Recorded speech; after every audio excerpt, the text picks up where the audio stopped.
اليوم نحن بعجمان بالرابية الخضراء بدنا نجرب عندهم الفلافل والمسبحة والبيتزا والجبنة الحلوم والمسخن الفلسطيني. قرب لي لعندي لهون لشوف، بعلمك شلون لقمة الفلافل بتتاكل.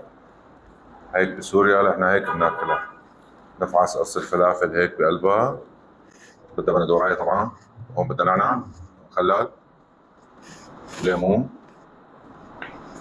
بعدين بتلفها هيك، وبدها واحدة مسبحة هيك، والله يبارك. واحدة حمص هيك، الله مع الزيت هيك. ها الله المسخن، شايف هيك مع اللوز والصنوبر.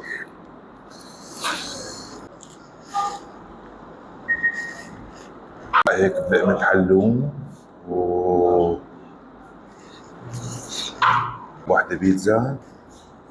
طبعا البيتزا والمعجنات عليها عرض من هون ليوم الخميس. تجي على الرابية الخضراء لازم تاكل السوداء الكبدة مع عصرة ليمون، خبزة فريش، تغمس هيك